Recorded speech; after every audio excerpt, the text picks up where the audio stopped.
আসসালামু আলাইকুম, কেমন আছেন সবাই? আশা করছি আপনারা সকলে ভালো আছেন। দেশ এবং প্রবাস থেকে যারা ভিডিওটি দেখছেন আপনাদের সকলকে স্বাগতম। সামনে এই দিকটি হচ্ছে খিলক্ষেত, সামনে এটি হচ্ছে ঢাকা এলিভেটেড এক্সপ্রেসওয়ে। বিমানবন্দরের সামনের দিক থেকে ফার্মগেটের দিক পর্যন্ত বর্তমানে যানবাহনগুলো চলাচল করছে। এখানে ফ্লাইওভার, এলিভেটেড এক্সপ্রেসওয়ে, সামনে পূর্বাচল এক্সপ্রেসওয়ে সব মিলিয়ে বর্তমানে এখানে দৃশ্যটি অন্যরকম। আজকে পূর্বাচল এক্সপ্রেসওয়ের খিলক্ষেতের দিক থেকে একদম কাঞ্চন সেতুর দিক পর্যন্ত এখানে পুরো সড়কের বর্তমানে কি অবস্থায় রয়েছে সেটি দেখাবো। বাম পাশে এটি হচ্ছে ইন্টারন্যাশনাল কনভেনশন সিটি বসুন্ধরা। খিলক্ষেতের দিক থেকে কাঞ্চনের দিকে যাওয়ার পথে এটি হচ্ছে প্রথম বাস স্টপেজ। আরেকটি বাস স্টপেজ রাস্তার অপর প্রান্তে। সামনে ডান পাশের এই অংশটি চলে গেল বসুন্ধরা আবাসিক এলাকার দিকে। সড়কের দুপাশে 100 ফিট খাল।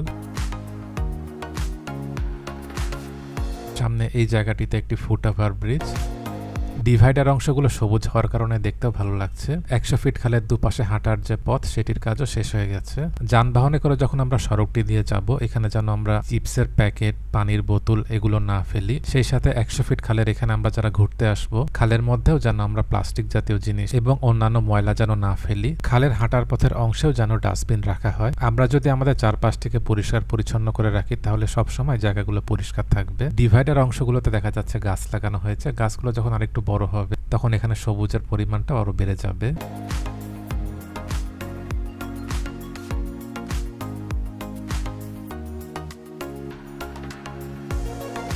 বাম পাশের এই অংশে একটি আর্চ ব্রিজ, এখানে নতুন একটি রাস্তা তৈরি হচ্ছে। ডান পাশের এই অংশটি বসুন্ধরা আবাসিক এলাকার দিকে চলে গেল।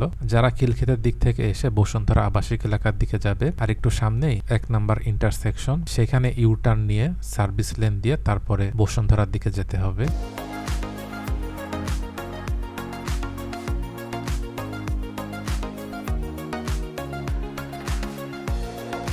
এটি হচ্ছে 1 নাম্বার ইন্টারসেকশন। এখানে ডান পাশে এখানে নতুন একটি রাস্তা হয়েছে। এদিক দিয়েও বসুন্ধরা আবাসিক এলাকার দিকে যাওয়া যায়।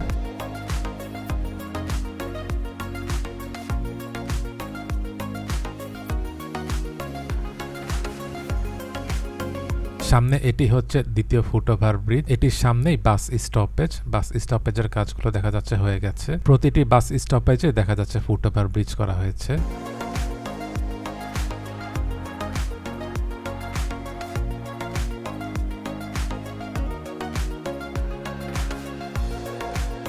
এটি হচ্ছে দ্বিতীয় ইন্টারসেকশন। এখানেও দেখা যাচ্ছে ডান পাশে নতুন একটি সড়ক হয়েছে। এই দিক দিয়েও বসুন্ধরা আবাসিক এলাকায় যাওয়া যায়, তবে বর্তমানে হয়তো সবার জন্য এদিক দিয়ে যাওয়াটা উন্মুক্ত নয়।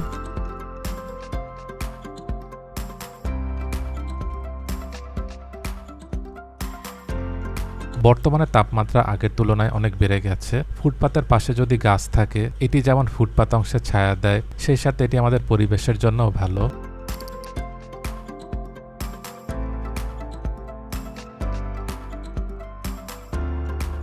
ডিভাইডার অংশগুলো সবুজ হয়ে গেছে, যার কারণে দেখতেও ভালো লাগছে।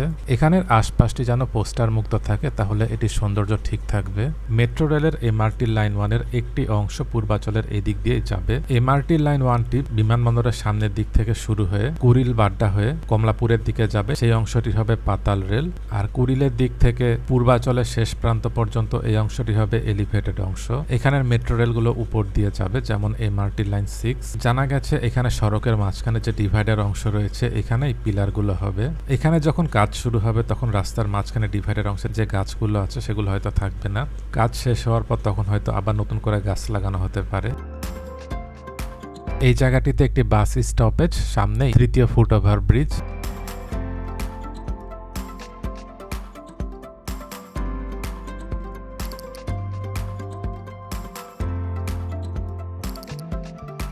আর একটু সামনে বালু নদী। দুপাশে যে 100 ফিট খাল সেটির সামনের এই অংশে এসে শেষ হয়েছে। এক্সপ্রেসওয়েতে যেসব যানবাহনগুলো চলাচল করছে, এখানে লেনের মধ্যে থেকে যানবাহন চলাচলটা খুব জরুরি, না হলে দেখা যাবে অনেক ক্ষেত্রে দুর্ঘটনা ঘটবে।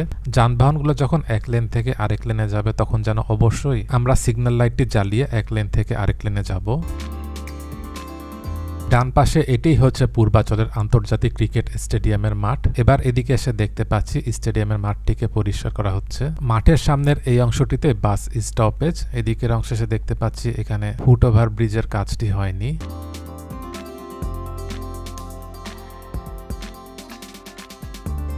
সামনে এটি তৃতীয় ইন্টারসেকশন। এটিও এখন ঢাকাতে প্রবেশের একটি রুট। সিলেট মহাসড়ক, চট্টগ্রাম মহাসড়কের অনেক যানবাহন এখন এদিক দিয়েও প্রবেশ করে।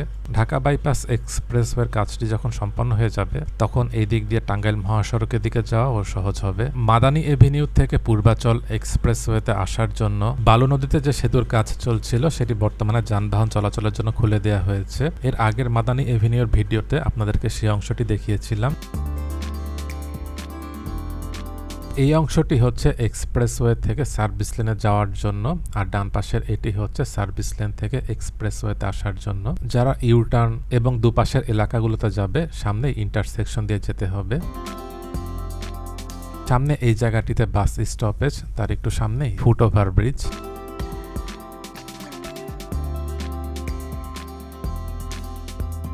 এটি হচ্ছে 4 নাম্বার ইন্টারসেকশন।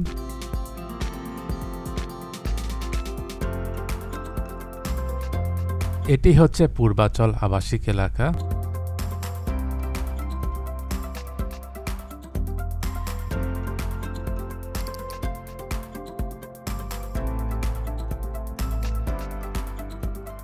সামনে এটি 5 নাম্বার ইন্টারসেকশন। এখানে ডান দিকের অংশটি চলে গেল জলশ্রী আবাসন এলাকার দিকে। এটি হচ্ছে এখানে শেষ ইন্টারসেকশন। পূর্বাচল এক্সপ্রেসওয়েতে সব মিলিয়ে 5টি ইন্টারসেকশন রয়েছে।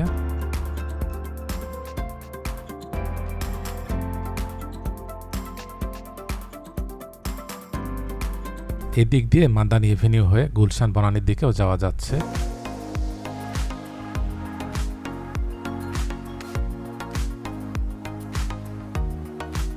এখানে একটি ফুটওভার ব্রিজ, তার সামনেই বাস স্টপেজ।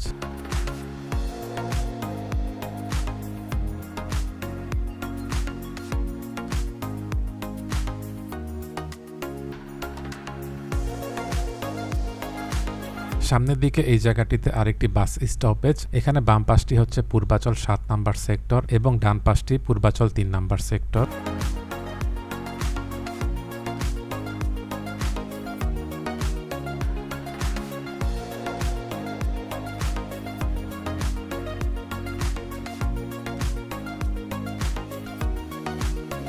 এবার একটু সামনে চলে আসলাম। এই জায়গাটিতে একটি আন্ডারপাস। এখানে বাম পাশটি হচ্ছে পূর্বাচল 5 নাম্বার সেক্টর।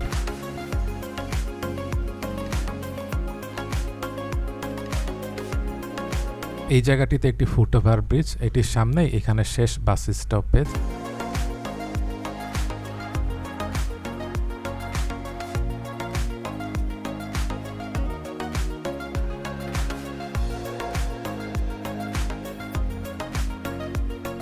এবার চলে এসেছি পূর্বাচল এক্সপ্রেসওয়েটির শেষ প্রান্ত। এখানে সড়কের বাম পাশের অংশটি চলে গেল গাজীপুরের দিকে, যেটি ঢাকা বাইপাস। সেই সড়কটিকেও এক্সপ্রেসওয়ে করা হচ্ছে। আর এখানে একটি ইন্টারচেঞ্জ হবে ঢাকা বাইপাস থেকে পূর্বাচল এক্সপ্রেসওয়েতে আসার জন্য। আর সামনের দিকেই হচ্ছে কাঞ্চন সেতু। পুরনো সেতুর পাশে নতুন সেতুর কাজ চলছে, সেখানে সব মিলিয়ে হবে 8 লেন। ভিডিওটি কেমন লাগলো কমেন্ট করে জানাবেন। ভালো লেগে থাকলে লাইক এবং শেয়ার করে অন্যদেরকেও দেখার সুযোগ করে দেবেন। দেশ এবং প্রবাস থেকে এতক্ষণ ধরে যারা ভিডিওটি দেখলেন আপনাদের সকলকে অসংখ্য ধন্যবাদ।